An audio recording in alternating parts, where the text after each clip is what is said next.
Man, so the turkey leg hut seems to can't stay out the news, but they ain't been in business either. But let's hit it. Don't forget to like, share, comment, and subscribe. And when you do subscribe, hit the notification bell so every time I drop a video, you will be the first to know about it.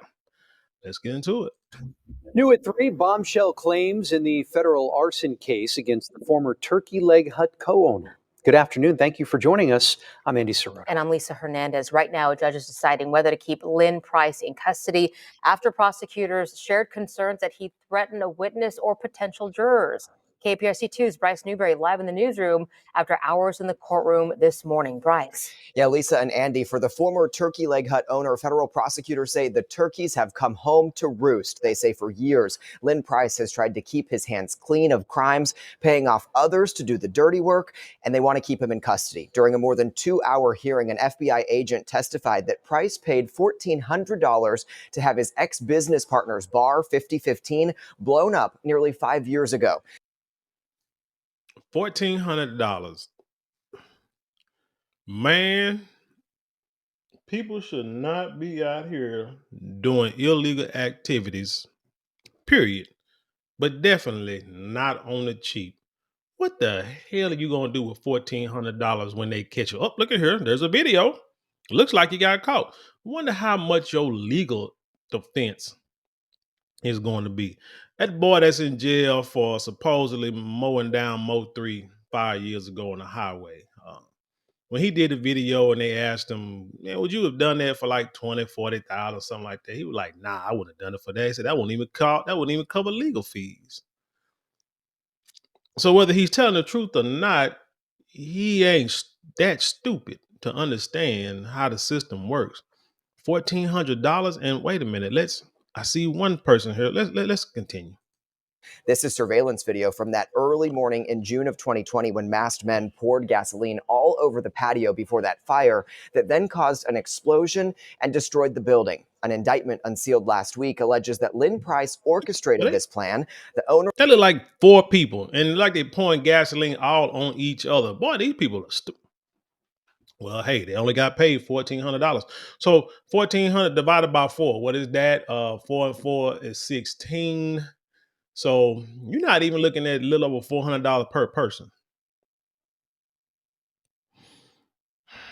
of that bar allegedly told FBI agents he initially planned to bring Lynn Price into that business, but then decided not to. The owner allegedly turned down a box of cash Lynn Price brought him to be part pouring gasoline on each other. God almighty, of the ownership team.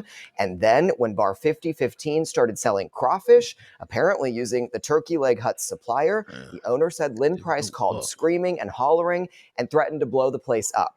So in the past, Lynn Price went to federal— and then you went and threatened to blow the place up. And then it got blown up.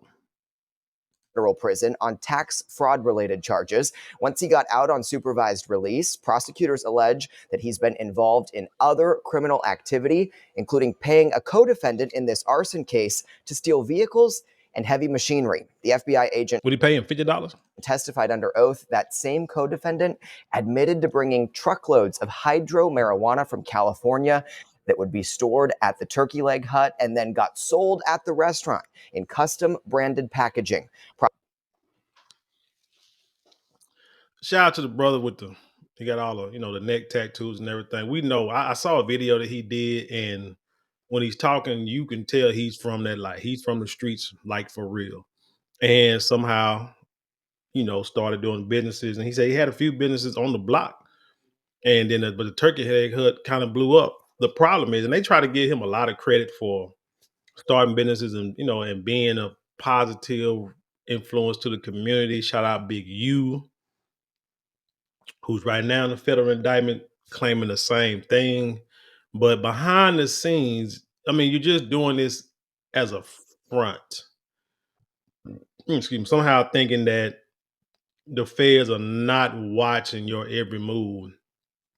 The problem, I'm gonna say, what probably brought a lot of visual attention to the Turkey Leg Hut. One, because they tried to say, the first thing, it was a popular restaurant.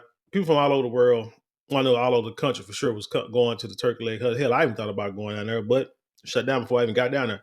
But people were complaining about like all the smoke in the neighborhood. You know what? And I think I get it because where I used to work at, there is a barbecue joint or barbecue place like right in front of our building, the clinic I used to work in. And the one thing I said was, if it's a barbecue place, why don't you smell barbecue? Why do you don't smell smoke or see smoke coming out the top of the chimney? So like, man, it ain't real barbecue. But when you went inside, you can see they actually cooking things. But thing about it, you do have ordinances, and you can't have like smoke in city limits and stuff all over. You know, what I'm saying, just can't have smoke all over the skies in the city. If you go to any restaurant, just think about it, you go to any restaurant, you won't see or smell much coming out that restaurant at all. And but no one says anything except when it comes to like when you smoking meat, barbecue, and stuff like that. Like cats who got these trailers and these trucks and these trailers and they barbecue and they go, and they travel, what I'm saying, barbecue and stuff, you're gonna smell the smoke in the grill. Hey, you barbecue in your backyard, same thing. But when you go to these restaurants, these brick and mortar places, you have ordinances and regulations you got to follow, or you can get fined, like I say, per day until you fix it. So turkey leg hut problem was one of the problems was that they were making these turkey legs and the smoke was filling the neighborhoods. And so there was complaints and it wasn't that's when it really, I think, it caught the attention of a lot of people. And so they got sued and getting fined and shut down for a minute. This, that, and the third, saying that, like trying to upgrade and stuff. Then you got the peoples coming in and they're checking that you're not up to code. So that'll bring some attention. Now you're hollering racism and discrimination and stuff. And so that's gonna bring attention. But the problem is, dude is sitting here selling weed out the store. And then you go back and say, you wonder why the lines were wrapped around the block sometimes for a freaking turkey leg. I've seen turkey leg. They had like a turkey leg king out here, I think in Cedar Hill. I don't think it's open anymore, but there was never lines wrapped around the building, and you didn't smell a bunch of, you didn't see a bunch of smoke or smell a bunch of turkeys around them shops. Because again, you got to follow certain ordinances where the smoke has it, it has to be sucked out and drawn, I guess, underground or something like that. That's how that's basically how it is. So, but yeah, I was kind of wondering, like, damn, them turkey legs that good? I'll say it's just meat, but I mean, it got popular, and unfortunately, was it popular because of the weed, or was it popular because of the turkey legs? I'm just wondering now because Prosecutors allege Lynn Price got the proceeds and gave some of the money to that co-defendant. And while he's not charged connected to those allegations specifically, Price's attorney argues he is not a danger to the community. He's actually helped the community after natural disasters. chainsaw, probably cutting wood up. Probably cutting wood up. They're doing chainsaw and gasoline. What you need gasoline for? But I don't know, man. Mr. Lyndell Price deserves a bond for various reasons. One, being that he's not a danger to the community. You heard multiple testimony as it relates to his community involvement, the things that he does for the community. But more importantly, the co-defendants that are on his indictment have all been given a bond. So we're asking for equity and asking for a bond. She gonna get no bond because they done told on you, bro. You only gave them $1,400. You only gave them like $400 a piece. They told on you. They ain't have no money to get out, so they were ready to get up out of prison. They ain't killed nobody. They just burn up a building. Might just need to get a fine and move on. But if you was a mastermind, that's what they want to get. That's what they coming after. Similar to the other people on his indictment. The federal judge ended this hearing by saying there's a lot to think about and she's going to chew on it. We don't yet know when she'll make a decision about keeping Lynn Price in custody. And Bryce, we understand Lynn Price is accused of another arson in this current indictment. What did you find out about that? Yeah, Andy, in April of 2020, prosecutors say he paid a co-defendant to steal a 1975 Chevy Nova because Lynn Price wanted the engine out of it. But once they took that truck to the mechanic, they found out it had been stolen from a police officer who owned it. It was then found burned near railroad tracks and a retention pond. Now, around both of these alleged arsons, prosecutors say call records show the two men were in touch. And Bryce, we know you sat in court throughout the morning. What was Price's demeanor like in court today? So again, people committing crimes nowadays is silly and stupid to me because they can check the cell phone records. They have cameras. I mean, the guys that burnt up the restaurant. I've seen what this show's called, See No Evil or Hear No Evil, something like that on like Crime TV. And they'll show you where crime is committed. So then what they do is they just look for cameras.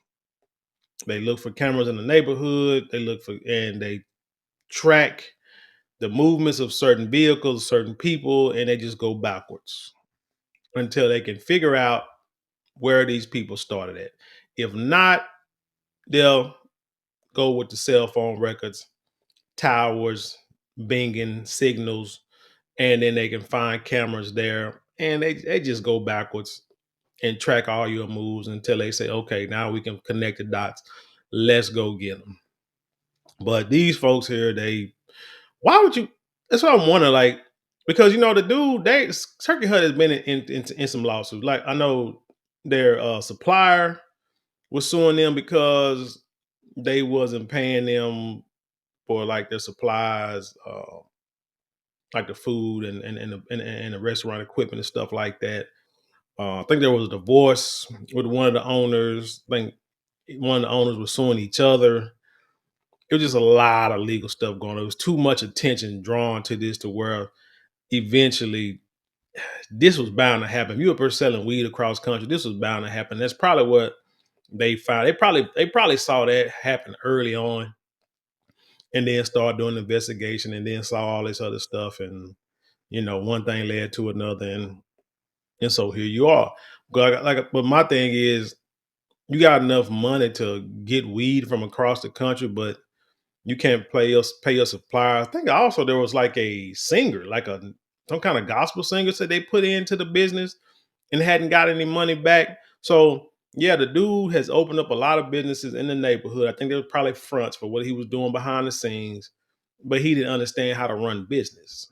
If he just would have had an accountant or someone who could, if they had an accountant or someone that could show them how to run business, they probably wouldn't have to go and sell weed across the country and steal a car for a motor when you can probably buy that same motor. You're gonna steal a car, take the motor out. That's a lot of work. Why don't you just get somebody to do it for you? To just buy a motor and put it in for you. I'm confused. Today, and what do we know about what happens Legitimately. next? Lisa, Lynn Price was still handcuffed and shackled. He was wearing an olive green jumpsuit. He had many people there to support him and seemed hopeful at the beginning of this hearing. He was nodding at them as they came in, but then as the hearing went on, he seemed to keep his head down. And then at times when some of these new allegations came out and were discussed, he would appear to react and shake his head. He was then taken back into custody while we await this judge's decision. Well, this is going to be an interesting story. Like I say, follow this like you're following Big U, because it looks like they're pretty much on the same level, except that Big U might just be a little bigger. But with this, this is something to keep following. I'm quite sure this is going to be in the news for a while. Tell me what you think about this story. Leave your comments below. Share it with the world. Let's have an intelligent conversation. You know how we do around here. Don't forget to like, share, comment, and subscribe. Those four things cost you maybe a couple minutes out your day, but it means the world to us at this channel. If you'd like to support us financially, you can get super thanks, super chat, super stickers, or you can go to the description box where there are a couple of links there. You can go in and get your boy some cacao and honey. Yeah. But now, if you like some tangible for your dollars, which a lot of people do, you can go to marlonmorale.com, which is in the description box, which is down in the link below, or you can just hit the watermark in the video You can hit our Shopify store, or you can just hit the shop button below this video and check out all our luxury products. We got fragrances that last all day, pure 100% pure silk products, beard products, handbags, much more. Check it out. You'll not be disappointed. And with that being said, I'll leave you in peace, and I'll see you on the other side.